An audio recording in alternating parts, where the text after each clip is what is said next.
निर्लज्जा महिला ममता बंदोपाध्याय जार मुखे এই ধরনের মিথ্যা আটকায় না যে তার নেতারা নাকি আন্দোলন করতে গিয়ে লড়াই করতে গিয়ে জেলবন্দি। খাদ্য চুরি করে মোট যে টাকা তিনি কামিয়েছেন এটা উপার্জনের টাকা নয়। এখনো পর্যন্ত একটা মোটামুটি হিসেব পাওয়া গেছে তার পরিমাণ 10,000 কোটি টাকা। চাল, গম, আটা, চিনি এগুলো মানুষের ঘরে এসে পৌঁছানোর কথা ছিল, যেগুলো তিনি অন্যত্র ষড়যন্ত্র করে বিক্রি করে দিয়েছেন। যেই টেপো ছোকরার দল যখন আপনাদের কাছে ভোটের প্রচারের জন্য আসবেন তাদেরকে আপনারা কয়েকটা প্রশ্ন করবেন, কি ধরনের আন্দোলন তারা করেছিলেন, কোন আন্দোলনে তারা ছিলেন? কি চুরির আন্দোলন, খাদ্যবস্তু বাইরে বিক্রি করে দেওয়ার আন্দোলন, চাকরি বিক্রি করে দেওয়ার আন্দোলন? মমতা বন্দ্যোপাধ্যায় পদত্যাগের তোড়জোড় করছেন, চুরির রানী হিসেবে পরিচিত হয়ে গেছেন, তাকে এখন মুখ্যমন্ত্রী বদল করতেই হবে এবং সেই জায়গায় তিনি একজন চুরির রাজাকে বসিয়ে যাবেন। কুকুটিন সম্রাট শাহজাহান সে আজ কেন জেলখানায় ছাগলের মতো চড়ে বেড়াচ্ছে, রোজ হাহুতাশ এবং কান্নাকাটি করে। আসন্ন লোকসভা ভোটে আপনাদের ভূমিকা সঠিকভাবে পালন করুন।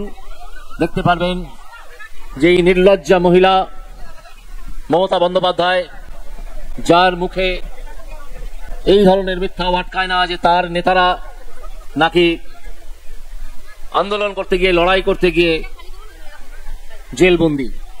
কিসের লড়াই? তাদের এক মন্ত্রী তিনি তো খাদ্য চুরি করেছেন, খাদ্য চুরি করে মোট যে টাকা তিনি কামিয়েছেন এটা উপার্জনের টাকা নয়। উপার্জনের টাকা আমরা বলি যে টাকা মানুষ তার শ্রম দিয়ে পায়, সেই টাকাটা উপার্জনের টাকা। যে টাকা চুরি করে, ছেঁচড়ামি করে, তোলাবাজি করে, অন্যান্য অপরাধমূলক কাজ করে যে টাকাটা তারা কামান, এই তৃণমূলের গুন্ডা তোলাবাজরা সেই কাজ করে এখনো পর্যন্ত একটা মোটামুটি হিসেব পাওয়া গেছে তার পরিমাণ 10,000 কোটি টাকা। 1-2 টাকা নয়, 10,000 কোটি টাকা। এই খাদ্যমন্ত্রীকে যখন এনফোর্সমেন্ট ডিরেক্টরেট একটি কেন্দ্রীয় তদন্তকারী সংস্থা তাকে গ্রেপ্তার করলো, তাকে জিজ্ঞেস করেছিলেন সাংবাদিকরা যে আপনি গ্রেপ্তার হয়ে গেলেন, এই খাদ্য কেলেঙ্কারি সম্বন্ধে আপনি কি বলবেন?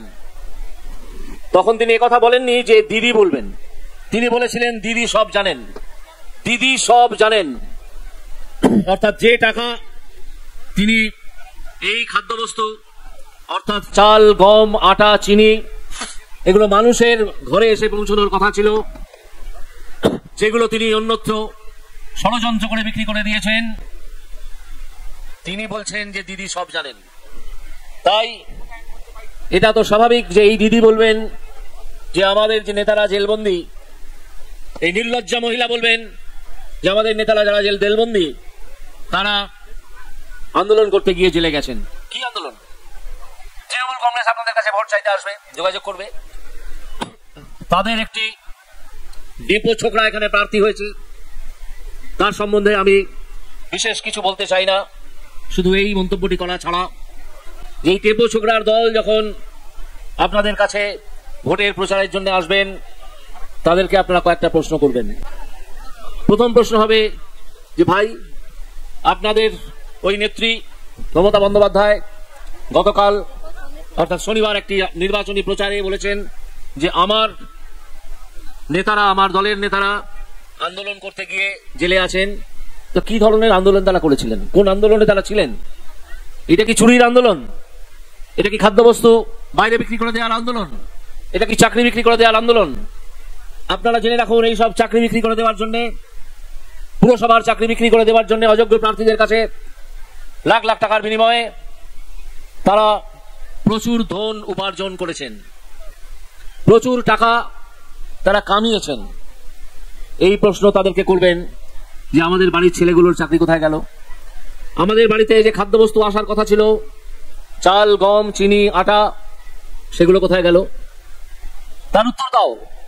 সেই উত্তর দিতে এই তৃণমূল কংগ্রেসের যে দালালরা ভোট চাইতে আসবে তাদেরকে জিজ্ঞাসা করবেন। এর মধ্যে আমরা বুঝতে পেরেছি যে বিজেপি অন্ততপক্ষে 25টা আসন পশ্চিমবঙ্গে এই 42টা আসনের মধ্যে 25টা আসন পেতে চলেছে। এবং এই খবর শুধু আমরা নয়, রাজ্যের গোয়েন্দা দপ্তর নিঃসন্দেহে এবং নিশ্চয়ই সে খবর এই নির্লজ্জা নেত্রী মমতা বন্দ্যোপাধ্যায়কে পৌঁছে দিয়েছেন। এবং আমি আবার বলছি, আমাদের কাছে যতটুকু খবর এসে পৌঁছেছে সেটা হচ্ছে এই মমতা বন্দ্যোপাধ্যায় পদত্যাগের তোড়জোড় করছেন। কারণ এই চুরির মুখ্য রানীর পক্ষে আর সম্ভব নয় এই রাজ্য চালানো। তিনি একজন চুরির রানী হিসেবে পরিচিত হয়ে গেছেন, তাকে এখন মুখ্যমন্ত্রী বদল করতেই হবে এবং সেই জায়গায় তিনি একজন চুরির রাজাকে বসিয়ে যাবেন যিনি তার নিকট আত্মীয়। এই পরিকল্পনা করে তিনি বুঝে গেছেন যে আমি এবার চুরি করে চলে গেছি হিমালয়, আমার আত্মীয়কে বসিয়ে গেছি, বাকি চুরি চামারিটুকু সে করবে। আপনারা সন্দেশখালীর ঘটনা জানেন। মুকুটহীন সম্রাট শাহজাহান, যাকে তাদের নেতারা আখ্যা দিয়েছিলেন সন্দেশখালীর বাঘ, সে আজ কেন জেলখানায় ছাগলের মতো চড়ে বেড়াচ্ছে।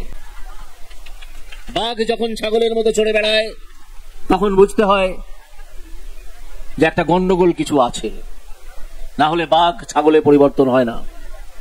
বাঘ ছাগলে এই যে পরিণত হয়েছে, এনফোর্সমেন্ট ডিরেক্টরের হাতে চলে যাওয়ার পরে রাজ্যের পুলিশ তাকে আড়াল করে 58 দিনের বেশি রেখে দিয়েছিল, কিন্তু শেষকালে হাইকোর্টের চাপে তার পারেনি, তাকে গ্রেপ্তার করতেই হয়েছিল। তারপর সে ইডির জিম্মায় চলে যায়। এখন সে রোজ হাহুতাশ এবং কান্নাকাটি করে। তার পাশে তার নেতৃত্ব আর নেই।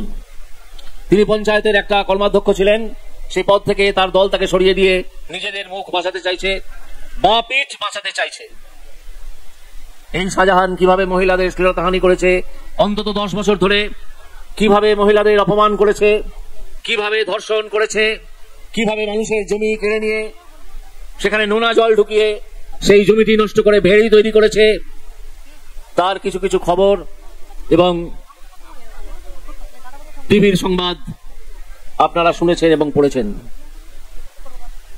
এই দুর্বৃত্তদের আপনারা পাহারা দেবেন যাতে কেউ একটা ভোটও জাল ভোট দিতে না পারে বা একটা ভোটও অন্যভাবে ফলস ভোট দিতে না পারে মৃত মানুষের নামে বা অনুপস্থিত মানুষের নামে।